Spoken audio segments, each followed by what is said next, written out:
Thank you for staying with us. Economic recovery options. Of course, we've been talking about this for how long now? I mean, with the way the economy is, everyone is concerned. Every single person is concerned. Now, Nigeria's National Development Plan 2021 to 2025 was launched in December last year. Now, the plan succeeds the Vision 2020 introduced in 2009 and the Economic Recovery and Growth Plan, ERGP, which was introduced in 2017, both of which expired in 2020. Now, the NDP, the National Development Plan, is also a bridge for the country's long-term plan currently being developed, that is Nigeria Agenda 2050. The vision is to make Nigeria a country that has unlocked its potential in all sectors of the economy for a sustainable, holistic, and inclusive national development. The Igbo man would say, Beke, meaning Ingidi Igbo. English. Anyway. We had a 2020 vision. What happened to that? Well, we hear this, that you know what someone will do by what the person has done before. I'd been hearing of housing for all by the year 2020 since, I think, the 80s. Mercedes for all by the year 2000. That's 22 years ago. Yes, but by the year 2000, yes. Yes. Housing for all by the year to water for all, this for all. Anyway, let's unpack some of these issues with Dr. Gbenga Adeoye, who is a chartered accountant. Thanks for joining us this morning. It's a pleasure. As well as Mr. Tunji Andrews, who is CEO, Our Bar. Thanks for joining us today. Thank you for having me. First of all, you need to, because our bar doesn't, it doesn't look like the way it's spelled AWABAH. Yes, it's actually Pidgin English. It's our money, Bar. Bar. Yeah, so it's Pidgin English. It's a micro. And by the way, bar is not yeah. ancient. Yeah, Nigeria is recent. So it's a micro pensions. Our primary product is micro pensions. That's pensions for informal sector workers. And in trying to coin those a name, that are not 9 to 5. Yes, those that are not captured under the PENCOM. Yeah, but so it's micro pensions is still under PENCOM. It's an initiative of PENCOM. But it targets people that do not work in a regular 9 to 5. You have to come pay for this explanation. Just needed to. Thank you. Because, I mean, people will be wondering, our bar. Yeah. That's the whole idea of the name. To be able to get people asking more questions. It sounds more like that bar. Anyway, well, let's begin with you, Dr. Adeoye. So this National Development Plan thing,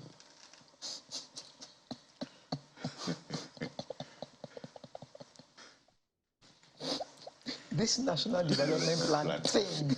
Yes. That reference. Go ahead. Because my query is because I've been hearing it for a long time. In fact, I think my research some 1-2 years back indicates that we've been having National Development Plan since like 1948. Correct. And so they said some are development rolling plans or whatever it is. First of all, give us an understanding about these successive development plans and how really developmental or functional they have been in our history. Are we achieving? Well, let me say that a bad plan is better than not having a plan. At least you have something in mind that you want to do. But with Nigeria, we've had some good plans, but implementation have always been a problem. And in the last 2 weeks, we've had discussions. And so I have an illustration here. Okay. I was praying for Nigeria. You need to put it on the I was praying for the country. And then I was asking God about Nigeria because so many people that I know, they had left the country. young people every day. In my office, 3 people had left the country for Canada. And every time I write reference letters for people leaving the country. And so God gave me a revelation about our problem in Nigeria, and he reminded me of a yam farm in the village, and then told me about the system. So you have a yam that you have planted, but you are supposed to have a particular stick that is going to guide the growth of that yam. And that stick is a symbol of the system. If that stick is not there, that growth is going to be stunted. Not only that, there is going to be a clash between other plants, between other yams that you have planted. And so we've had plans over the years. You remember in the 80s, structural adjustment programs. We've had all sorts of Millennium Development Goals. Second The tier foreign exchange ERGP, Economic Recovery and Growth Plan, is a fantastic plan which was introduced when Kemi Adeosun was Minister of Finance. Fantastic program.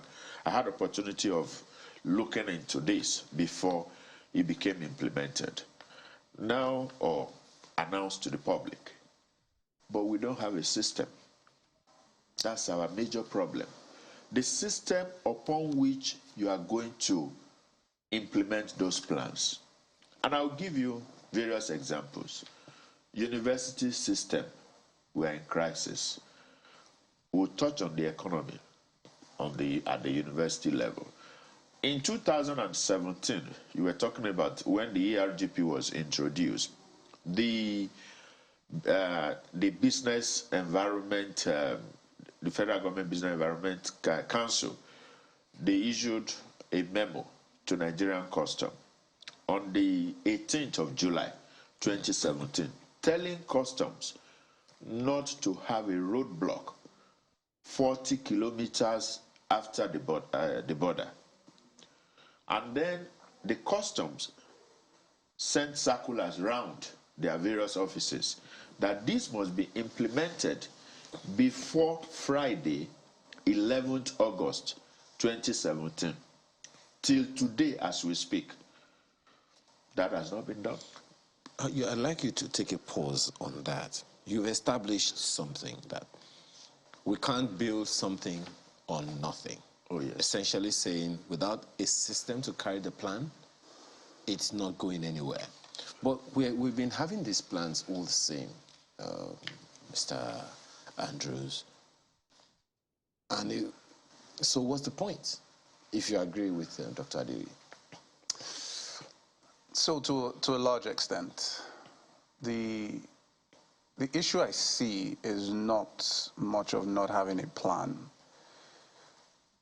It's that we're all working in silos. So for instance, the ERGP, as flawed as it might have been even before passing, was a plan that required everybody to work in unison. Every arm of government, every arm of the country to work in unison. What we then saw was that at a certain point, individual government agencies will start to work on their own, not necessarily against the ERGP, but in a way that would undermine the ERGP. Basically, and in all fairness, a lot of them felt they were doing it in the best interest of the country. But a lot of the time, when we all agree to walk in this particular direction, the person on this side may be slipping off the edge, and because he's slipping off the edge, wants to quickly, maybe use things to hook themselves down. What that does is that it undermines the entire the entire ranks of how we are moving forward. So, what's made the ERGP not work?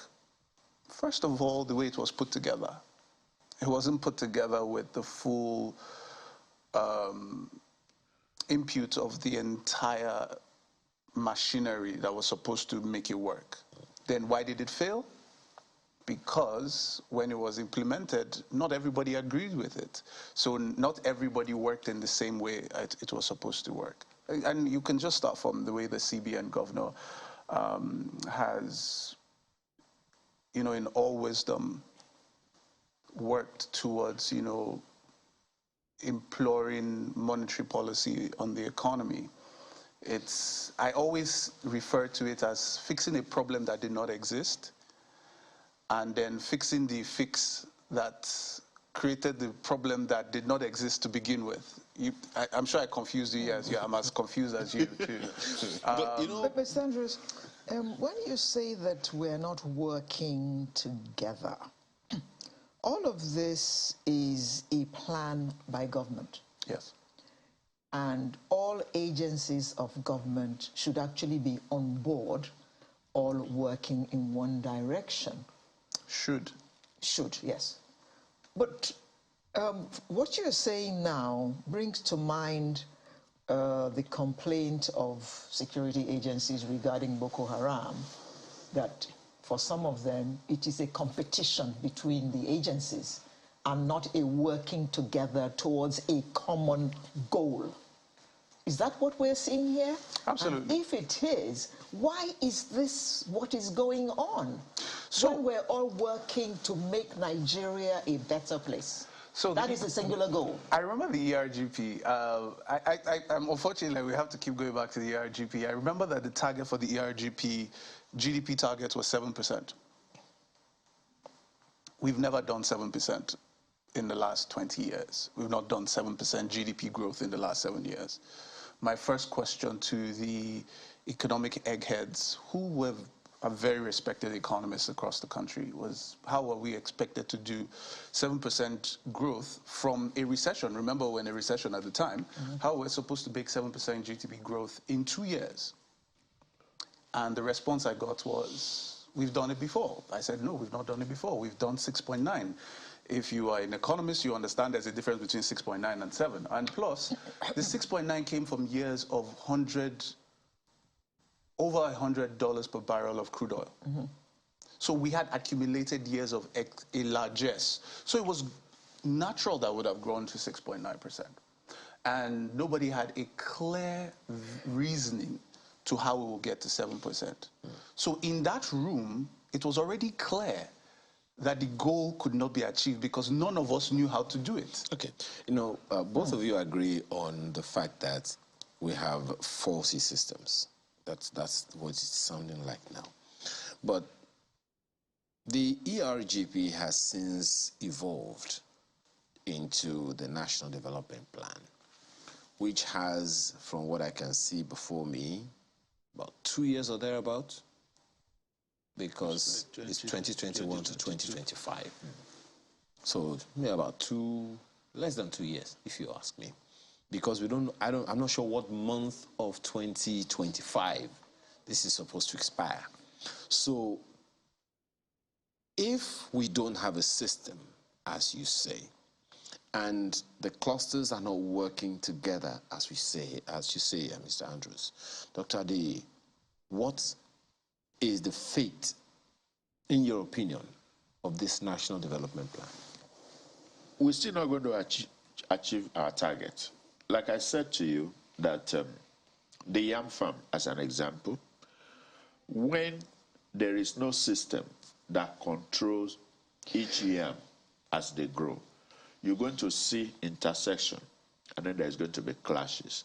And remember that most of the system we're talking about, they are interwoven, they are complementary. The education system, it affects the economy. The security system, it affects the economy. The road infrastructure. Unfortunately for me, today, I had to come from Abeokuta to your station. And I woke up 3 a.m. My driver got to my house at 4:45 a.m. just to beat this traffic on the Long Bridge. I bet you Julius Berger dare not do this in Germany. They can't even do it in other countries. Now, so we need to come back to the issue of the system. How can we achieve this? Now, in Ghana, African Development Bank funded cocoa project on 315 hectares of land. And then the African Development Bank requires that they should have a tree to provide shade for the cocoa. And then 2 Ghanaians in Kumasi, they came up with an idea that they could use plantain to provide the shade. And so the biggest nursery, plantain nursery in the world is in Ghana. What led to that was that there is a national cocoa board campaign, deliberate campaign, that they should rehabilitate the cocoa project. So everybody will come on board. Now for us, what we have in Nigeria is one person in the north is doing something. Even within the southwest region, there is no regional development unity among them. So you see them divided along party line. And so you cannot have a country that will grow as projected in that manner. So that's why I do not see us achieving all of this until we address the system. Even though the plan is structured around 7 cluster areas, you've mentioned roads, that speaks to infrastructure. You've mentioned education, that speaks to human capital development. And you also mentioned regional development now. Yes. So these are these are 3 of the 7 clusters. But the regional development part, we have done it before. That was in the days of Awolowo. That was then. But it was the same Nigeria. The same Nigeria. So the crop of people, what did we have then now, that we don't have anymore? In Latin, we say nemo dat quad non habet. You've heard that before a couple of times. The people that are driving the affairs of the country today, and we are referring to all the states and at the federal level, do not know where we are heading to. And if you don't know where you are going, you are just going to waste the fuel, and the engine may end up getting knocked. So it seems as if almost everybody in government, with the exception of a few, and those few, they are also not going to move, because you have 90% of people that are slowing you down. They don't have the vision of what Nigeria should be. And it's high time we sit down together, in fact, before the election, to say, what is our focus? What are we doing about power? Look, from 1999 till date, we are still struggling with electricity. You talked about vision. We'll come back to that one, because there are, I mean, Alira, you remember, I always talk about that all the time. How do we know where we're going if we don't have an idea? But let me come to you, Mr. Andrews. Maybe I'm giving you a doctorate here. I'll take it. And then it's my friend. Dr. Adi, you spoke about education. Yeah. You know, the question that I usually ask is, ASU is on strike. It's like saying the university system is comatose as we speak, and it's been like that for decades, at the very least 4 decades. It's like there's a gradual deceleration of activities in the system. So brain drain, JACBA, and all those things, we'll talk about that one later. But it is one of the critical clusters of this plan, human capital development. On my list here, it's number 4. It's right in the middle of the list. What must be done, whether by the federal government, or the state governments, or both together, in terms of human capital development for this plan to work? I'm saying this not looking at, so it's just government, because in another 10 years, the set of people that are in government today will not be there. So if this plan will work or succeeded by something else, what must be done? Because don't forget, it's all towards the Nigeria agenda of 2050. I think a lot of the problem we have is making simple issues complex. The Nigerian government is, and it's not generally this government, it's a continuum, has been socialist in a lot of its expressions. So the Nigerian government feels that it should still fund university education in Nigeria, a lot of, at least pay the school fees. And in its wisdom, it feels that that is the best way to educate its populace. It's shown over the last 20 years that it's not worked. First, you do not have the money for it. Two, you do not have the expertise for it. And more importantly, there's always a clash between both of you. I mean, ASU strike happened when I was in university. It's still happening today. So there's nothing relatively new in this scenario. If that is the case, and all of this I have put in front of us is the case, between two people who have a relationship, it is clear that it is not working. We should not be together. So, in simple terms, the straightforward way is to privatize the system. Now, when I say privatize the system, a lot of people will want to go up in arms and think, oh, then what happens to the children of the common man? How do they go to the university? And I also think that in trying to overemphasize university education in Nigeria, we have reduced the value of labor. So we are trying to emphasize that for you to go to university, for you to become something in life, you have to go to the university. But by doing that, we've also watered down the value of labor, because everybody now goes to the university, comes out, and there's no job. But so we're trying to speak around the human capital development process now. Don't forget that, of course, you know, university is not the only one. There was a time in this country when I was in secondary school, the technical education institutions were very active. Exactly. The polytechnics were very, very absolutely active. And then, even then, secondary school, I think part of the design for the 6334 system under the Obasanjo government was, look, if by the end of the first 3 years in your secondary education you are not cut out for academics, you can always veer off. So if this plan is going to work, and we're supposed to really look at it the way it ought to be, what are the things that are missing in the entire gamut, not just, you know, specific segments? I think the first thing is to take your hands off it as a government. You clearly do not have the expertise. Let the people who are qualified to run education run education. Let them charge for education as they feel it should be charged, so that they can give the very best education to the people going to school. Now, it comes down as it goes. So the university, a certain fee, that is that. You know, it goes down in cadres, the tertiary technical education, skill acquisition. We come down to those levels, so that people who, for instance, we have one economy that is largely informal, but you find out that almost all our tradesmen do not have any certification to back anything that they are doing. So they go to one place, they say they are apprentices, they get freedom, they come out, their work is still substandard. It is because we've not created a system that empowers every level of education, whether it be university education or learning a trade. All of it has, there's benefit in all those kind of labor, whether it is in the office or out on the field. So do you think, Mr. Andrews, that brings up the question which you brought up earlier. So what happens to the children of the poor? Absolutely.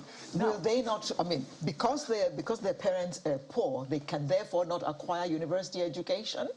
So this is where it also makes absolute sense. So if I privatize education in Nigeria as a government, what it does for any proper institution that is able to lend credit is that it knows that this particular institution is now formal in the way. So there are institutions today that give loans to go and study abroad.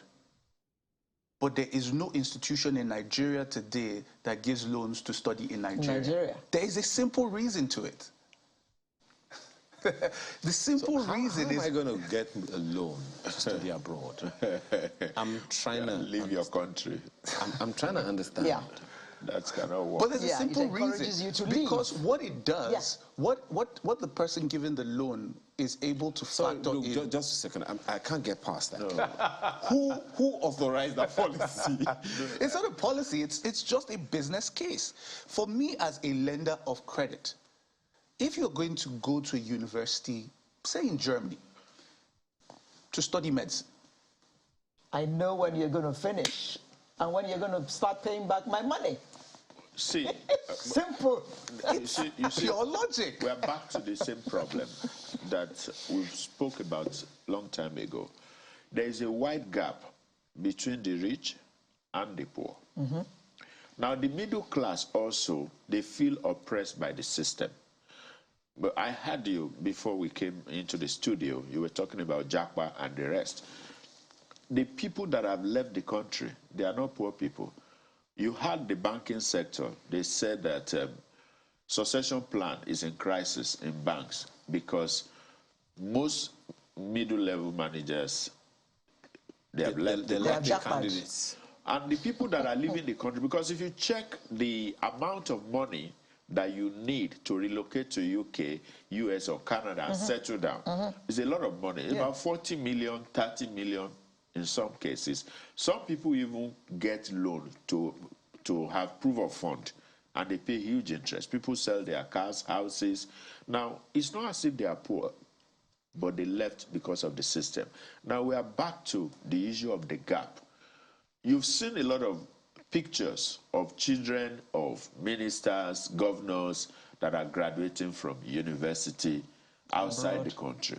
And you feel that that's one of the reasons why they are not concerned about what is happening at home. Now, I always cast my mind back to people that are before me, who would not have gone to school if not for the free education by Jack Conde, Awolowo, and the rest of them. So we need to balance the system and look at how do we take care of people who have brilliant children. The house I used to live before, there is a girl beside my house. The mother sells pepper, and she was the best in mathematics in the junior secondary school in my state. You understand? So how do you debar this girl from going to the university? Because we want to privatize. So I think we all need to sit down together to say, how do we bridge the gap between the rich and the poor? In the West, you see that the gap is so close, you don't have too much gap between the rich and the poor because of the public facilities that are available. So if you are a billionaire in dollars, we meet together in the train. You are a billionaire in dollars. I don't know why we've not addressed health insurance.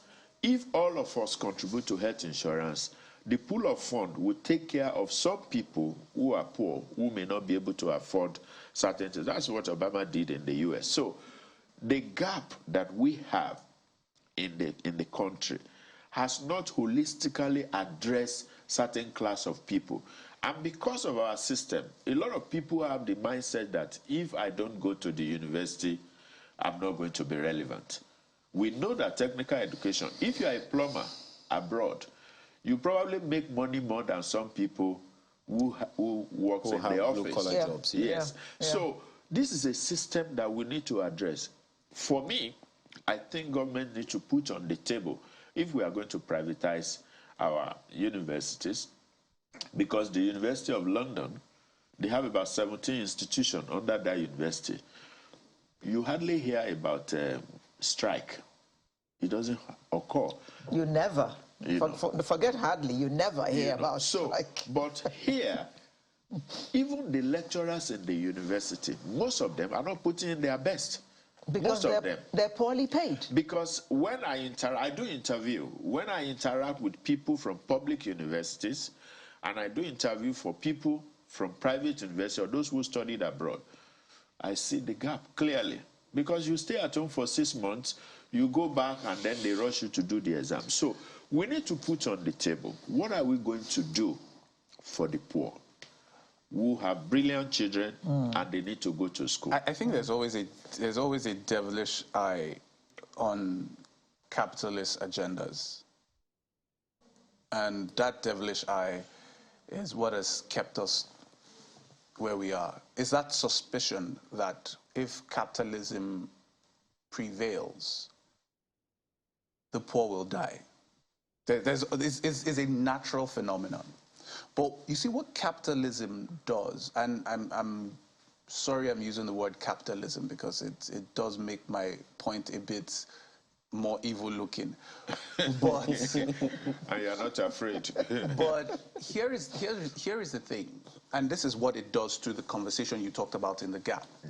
So if we have a privatized system, the daughter of that person who cannot afford for her child to go to that university will be able to get credit to go to the university because they know the university will close at a certain time. They will be able to come out at a certain time and they'll be able to get a decent paying job at a certain level to be able to pay back the loan. It also says that when there is a certain cadre of universities, just the same way it happened in our banking system where you have the tier 1 banks, you have the tier 2 banks, you have the regional banks, you now have the microfinance banks who are even located to states. Some are even located to local governments. You would then have tiered investors who will invest in different levels of education. Maybe I have the money to be able to set up a university, I will set up one. Maybe I only have money to set up a small technical school that can only train 100 children or 100 students. That is what I will do. But it means that my capital investment can go into the right place and be able to bring out the right results. What it does also is that it then takes up away the burden on government. For government to be able to, that away from it, it's able to focus on what it can do well. Because right now, government is not doing any of it well. Even that leads me to the question around public administration. What is government going to do well then is the question. Okay. You need to ask question. What is government going to do well? You see, I like to... sector, just a second, sir. I like to decrypt government. Because you see, government is so utopian. When you say government, who or what unit of government? Is it the customs? Is it the federal government? Even if we're talking about government, we're talking about, at the very least, 500 ministries, departments, and agencies. So it's so generic for us to say government. And it's kind of allows a lot of vacuum space for government to escape. Because we're talking about ASU strike, for instance, as I said when we were opening. For God's sake, someone just forgot to do what he or she was supposed to do. And there is no reprimand.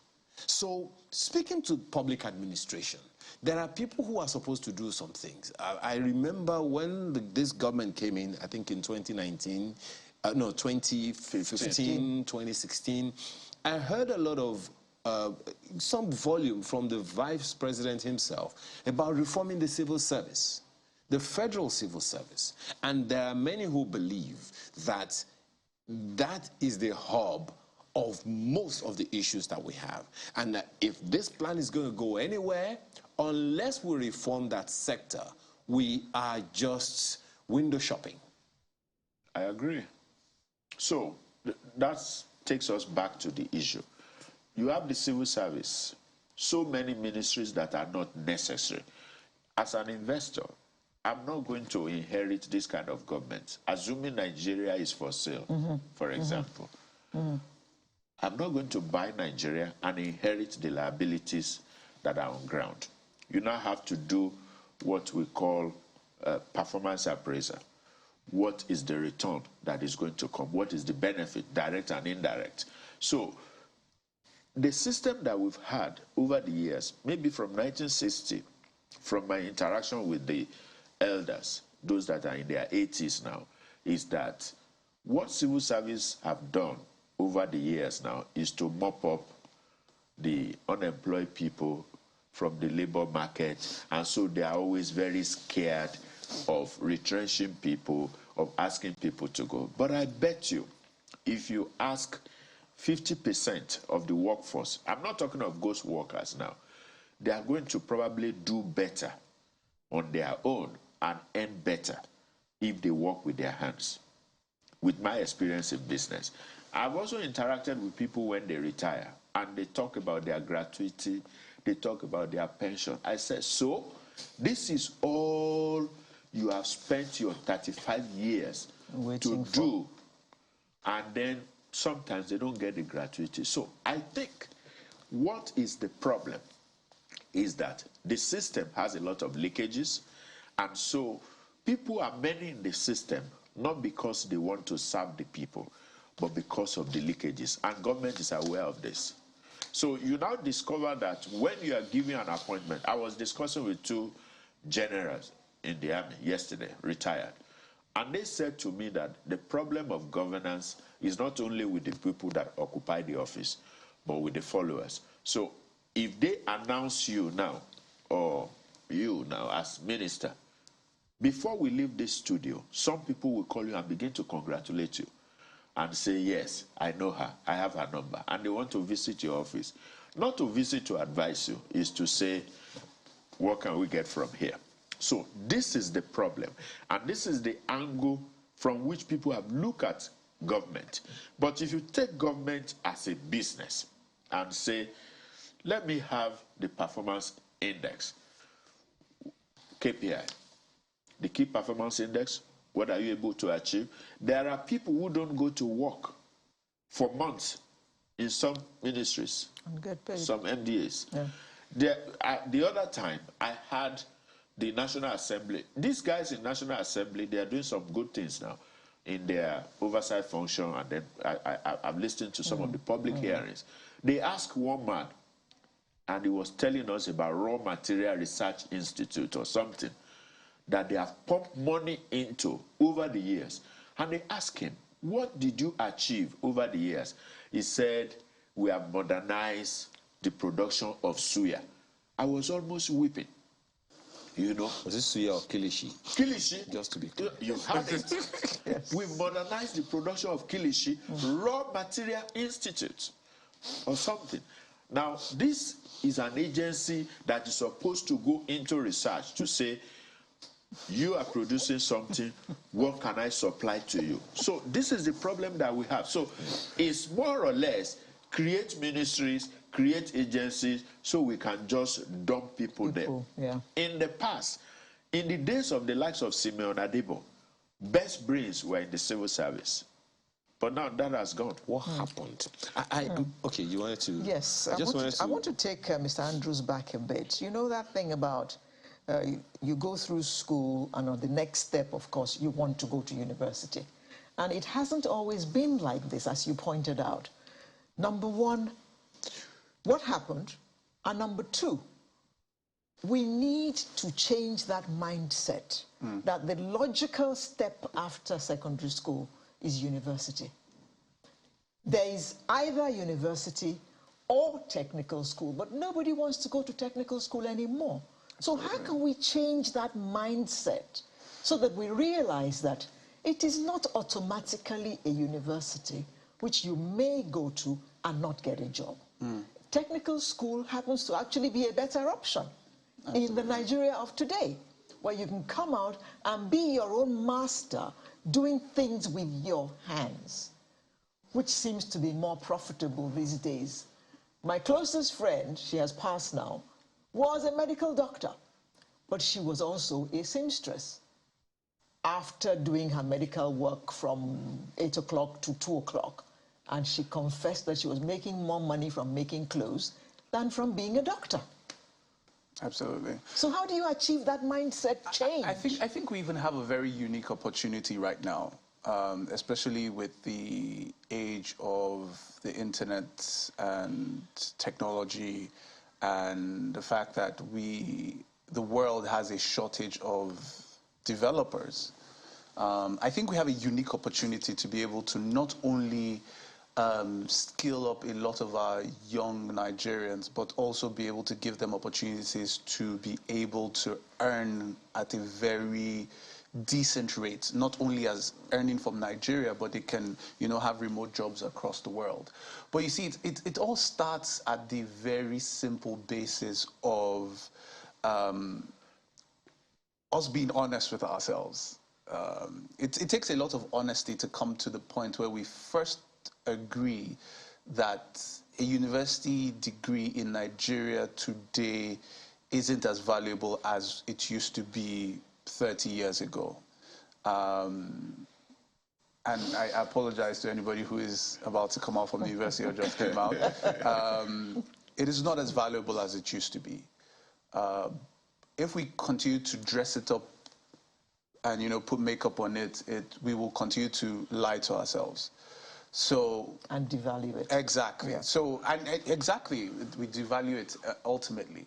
So I think it really needs to come from a collective agreement or a collective conversation around the value that every Nigerian can prefer to themselves by skilling up in different angles, which doesn't necessarily say you have to go to the university, especially if we agree that our university degree today is not as valuable as it was 30 years ago. Then it starts to make people ask the question, do I really need to go to the university? Because a developer who started to learn how to code, I would know this because I run a technology business, and I can tell you the most in-demand skill is technology, developers. And not only are they in demand, you also run the risk of losing them to competition. Now, not competition in Nigeria alone, you lose everybody. You know, somebody's trying to call them from Germany, somebody's trying to snatch them from Canada. They're in high demand, and we do not have enough. Wow. We do not have enough, and you can. I hope young people are listening to you. No, so I'm sure it's common knowledge that, you know, Nigerians know that being a developer is actually worth more in Nigeria today than going to school. Okay, scrap that. It is worth more than going to university in most countries of the world. In most countries of the world. I mean, people usually talk about this person dropped out of school, went to go and create this big business. The reason they dropped out of school was because they could develop. They were developers and they could code. And they felt, what exactly am I going to school to do? I already have the skills I need to be able to do what I need to do. So why? There is a way. Ultimately, it is in us, first of all, agreeing that our university education is not what it used to be. And parents also agreeing. Because, you know, parents too are a problem in this matter. Let's first of all speak to the systems. Now, and what about the technical schools themselves? We do not have enough. Do we have them skilled as they used to be? Perhaps one of the challenges, because I remember there is a technical school called St. Andrew's College, I think, somewhere in Oyo. Okay, I understand that that's a teacher's school. There was this technical school. There used to be a petroleum training institute somewhere in the Niger Delta. I even wanted to go to it at some point. There's one. There is a technical school. I think it's private sector funded on Agedengbe in Ikeja. Yes. It's public, but you know there is some partnership with private, you know, sector organizations. You know, some of these electronic organizations. The gentlemen, now something is clear. As you have both explained, we have a systemic problem. Otherwise, this yam will not grow. Oh, yes. Simple. Now, we have just about 5 minutes to close this segment. So, gentlemen, if this yam must grow, if this national development plan must work, if we will take the first step towards Nigeria Agenda 2050, what must happen in 2023 to give us a first step towards that direction? Okay. I think taking from where we stopped, because there is a cultural and psychological thinking about education, my suggestion to people is that the technical schools, we will give them certification. And I think Switzerland, or one of those countries, the highest paid person, the MD, cannot earn, the least paid person cannot earn less than 25% of the highest paid person in the company. So what it means is that even if you go to technical school, you know that the amount that is a professor, that is the MD, the difference between you, it can be above, below 25%. So we need to have a roadmap on reforming our education system, how we need to reform the civil service, and then let's have an agenda for the country. Where are we going? The era of losing all our people Going to Canada, to UK, we are still going to have problem. The gap is going to be created. So we need to look at that. And then the system. And all the departments and agencies of government, the whole system must work together with unity. In parentheses, Dr. Adeoye, if we are able to get this plan on the road, do you see a scenario where those people you have mentioned who have jackpot will be willing to come back to Nigeria? I think so. Because I spoke to people in Canada in recent times, and people told me that this code is killing, that they wish they can come back to eat amala and ewedu and gbegiri here again. They wish they can come and eat the corn on the road if the system is okay. The system is a problem. There are people who studied overseas, some of our friends, everybody coming back home to do something for themselves. But we need a roadmap. And we all must sit down together and say, this is where we are going. Short term, mid term, long term. And then we focus on achieving this. Mr. Andrews? I think it starts with honesty. It's unfortunate that that is the crux of everything. We have to be honest with ourselves that we do not have the money to do all the things we say we want to do. And if we don't have the money, then we must leave the things that we cannot do to people who can do them. So let government be government and let business be business. Everything that is business should remain with business, and everything government, let them focus on government. And when I say government, it's about aligning with policy and creating direction, creating an enabling environment, not necessarily putting your hands in how much people get petrol and how much people buy gas and who gets electricity and who doesn't. Leave that to the business people. Water will find its level. Let that work. When you have enough money, you can come and intervene. Okay. There was something you spoke to the other time, Dr. Adeoye, and I would like us to close with that. It also stems from this mail from John Ugolo, who says, our national development plans have not been working because they are mere paperwork. Their formulation and implementation are not driven by vision, commitment, sacrifice, capacity, and competence. More importantly, sustainability measures were not inbuilt into the development plans. Consequently, successive governments find it easy to jettison ongoing plans. You spoke the other time to vision. Where do we take the first step from that? There are those who believe, like you say, that we do not have a national vision. So, and if you don't have a national vision, you don't have restraint. And that's why I always say that in Africa, when you see a governor comes on board, or the president, they just shift completely from everything their predecessor have been doing, whether good or bad. I would say you can shift from what is bad, but anything that is good. And that's why I talked about the National Development Plan, that the National Assembly need to pass into law and say, this is the direction. So if you come on board, you can't change it. You must follow it. So we have the short term, we have the mid-term, and we have the long term. So for 4 years that you are in office, we have a yardstick to measure your performance. You must give us so number of electricity generation in the country within so time. Be it private sector or government with government involvement. But if you don't have that passed to law, people can just wake up and say, no, I don't want to do this. All right. Well, Mr. Andrews, the vision of Nigeria Agenda 2050 is long. So let me read it. To make Nigeria a country that has unlocked its potential in all sectors of the economy for a sustainable, holistic, and inclusive national development. Do you think it is something sustainable? A vision that is sustainable? To unlock, let's not go into the semantics of what the wordings, but every part of the economy is unlocked, and it's unlocked despite government. I think that's the whole story and the whole message in the agenda.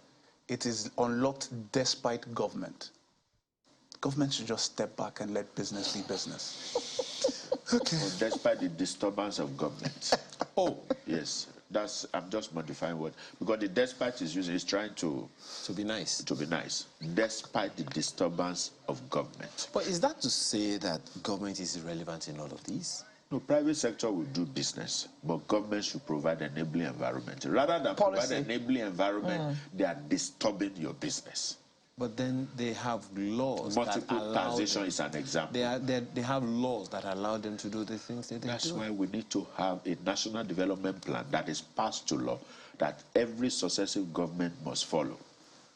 So you don't see because Alero but is not my the friend, point that you both made the other time about synergy, or rather lack of synergy or lack of coherence among public organizations. Then you fire people who are not doing well. You violate the law. For example, I told you what happened in 2017. They told customs, do not stay beyond 40 kilometers so that you don't disturb businesses. Nobody is listening. So if I am the president, I will fire the Controller General of Customs. The next person that comes in there is an aberration, sir. You have a military man heading customs. Where is that done? People that have gone for training in customs, who knows that after spending 33, 35 years, they are likely to become the head. They know the system. Okay. So maybe they are sabotaging it. So heads are not rolling. This is also a problem. Okay. True. Well, it still goes back to public administration. But, gentlemen, we have to just close it here. Dr. Gbenga Adeoye is a chartered accountant. Thank you so much for coming and for bringing your plans, as well as Mr. Tunji Andrew, CEO of our. Thank you so much for your time this morning. So, that done, we step into the next one, the Japa syndrome, after now.